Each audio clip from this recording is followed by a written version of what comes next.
Welcome back to another episode of Rob Sports Center, man. And we're gonna get straight into this video. We're gonna dive straight into this. We ain't gonna do too much talking. We're gonna go ahead and address the elephant in the room, and that's the Saints extending Chase Young to a contract. Let me read out this contract that the Saints have extended this young man to. The Saints have signed him. I think they extended his contract to a 3-year contract worth $51 million. So here's my thing. What has been the knock against the New Orleans Saints the last, I don't know, 5 or 6 years? It seems like salary cap issues. So you look at the money that we were paying Drew Brees. True enough, did it hurt us in a lot of different other areas in bringing people here? But yeah, but guess what? At the same time, when you got a quarterback as great as Drew Brees, he makes up for that. You can put average talent above him, and he's going to make those guys look like they are elite guys that's coming out of college, or elite players that go to different teams that probably career dies after that. But that's just the strengths of having a great quarterback like Drew Brees. We don't have that same situation. So I say that to say this. I think right now, the biggest elephant in the room with the New Orleans Saints, and correct me if I'm wrong, and you may or may not agree with this if you are a Saints fan, and I'm a Saints fan, by the way. The biggest elephant in the room for us is our quarterback situation.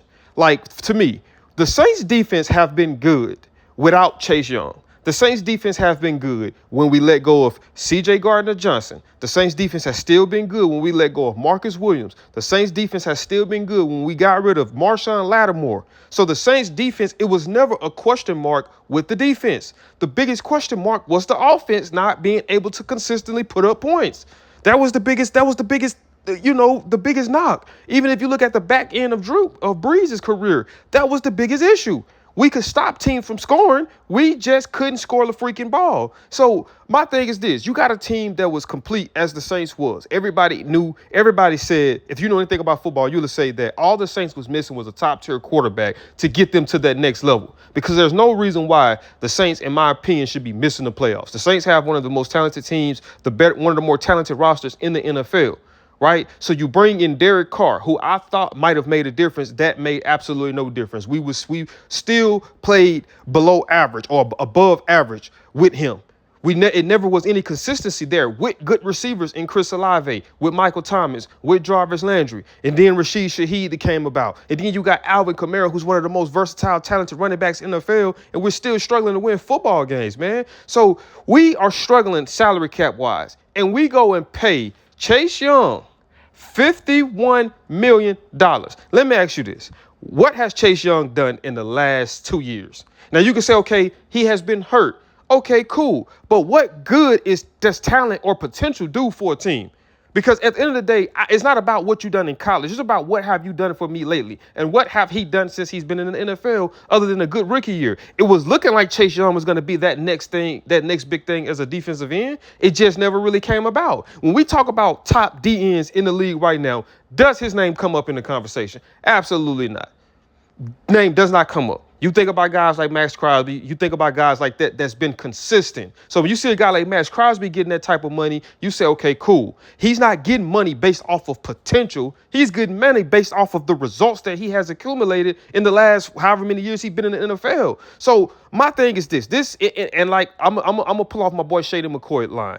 It's not about Chase Young, because at the end of the day, bro, get your money. It's cool. I get that. It's about the Saints organization as a whole when it comes to making dumb decisions. It's like we need to figure out our identity on the offensive side of the ball. Once we figure out what it is it going to be Derek Carr? I don't believe Derek Carr's the answer. I'm just going to be completely honest with you. And if it's not Derek Carr, is it going to be Spencer Rattler? Okay, are we going to invest the time necessary to develop Spencer Rattler? Because it don't make no sense to be hopping back and forth between the quarterback. Oh, we're going to start off with Derek Carr. He get hurt or he's not playing up to par. Then we're going to bring Spencer Rattler in. If he comes in with the lack of reps that he's getting and the lack of development that he's getting and he doesn't show up, now we're going to bring Derek Carr. So it becomes a clown show, a circus show, and you swapping back and forth with quarterbacks opposed to saying, you know what, Derek Carr, we paying you all this money. Let's just go ahead and figure out what we're going to do. And if I'm not mistaken, I don't believe that Derek Carr, I thought that this was his last season, this past season. I thought that he signed a 2-year deal with us. He played the first year out in his second year. So I'm not understanding what the situation is going on with that, because if it was me, especially if we don't have any more ties to him financially, I would let him walk and I would focus on Spencer Rattler. But then, okay, even if you say, well, Spencer Rattler isn't that guy for us, what about all these other quarterbacks that's been on the free agent market? You got a Russell Wilson, who's a more experienced, proven quarterback. If you ask me, You got a Justin Fields, who's a quarterback that probably could benefit being in a better situation like he would have been with New Orleans. But you still decide to pass on these guys for whatever reason. I'm not even sure if the Saints was ever in any communications with any of these guys that's been on the free market and sign Chase Young to all of this money. That makes absolutely no sense. Now, the Justin Reed thing, at first, I felt some type of way about that too. I'm not going to even lie. But then I got to thinking, right? Because I was looking at it just like I was saying about Chase Young. Our defense has already been good. Like, that's not what we're lacking at. But then I say, okay, you do got a guy in Tyrann Mathieu who's getting older, who's not the same Honey Badger. That's not the same Honey Badger we seen in the Cardinals. That's not the same Honey Badger we even seen with Kansas City. He has took a decline, obviously, and that Father Time catches up to the best of them. And I salute him for everything that he's done for the organization. But we do need to move forward. And I think bringing in a presence like Justin Reed, who can play from a single high shell, who can do all the things. Like when you think about the Kansas City's defense in terms of their secondary and a lot of the things that they were able to do, Justin Reed contributed to that greatly. Now, granted, you also did have a great defensive mind in Spag. So it's a curiosity of saying, okay, is he going to be as productive with New Orleans as he was with the Chiefs? Because it's a different regime in terms of defensive coaching. So that's one of the things. But I do believe that the Saints have a pretty good defense, and I do believe they have a pretty good defensive coach, not to the degree of Spag, but I do believe that bringing him in will be beneficial to us on the back end, because we did give up. We were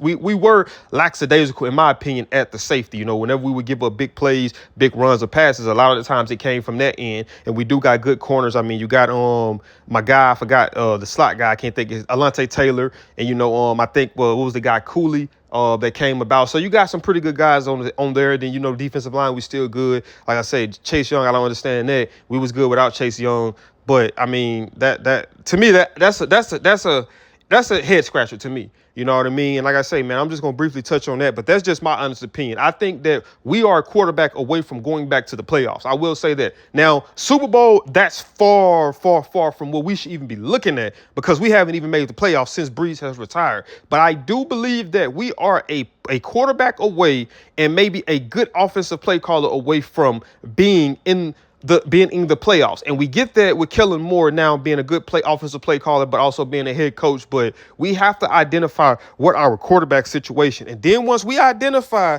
whatever the quarterback situation is, and then I feel like a lot of these other things can start to kind of fall into play, and we can see what happens with that. But man, I'm not big on that signing. That's just my opinion to Chase Young, but I do like the Justin Reed signing. If you're a Saints fan, man, let me know in the comments what y'all think about either or let me think about if it's something that I said that you guys agree with or that you guys disagree with, man. Make sure you let me know that in the comment section below. But if you did enjoy this video, man, do me a big favor, smash that thumbs up button. Also, if you're new to the channel, make sure you subscribe. When you subscribe, click that notification bell, the way you be notified every time I upload, and I'll see y'all in the next video, man.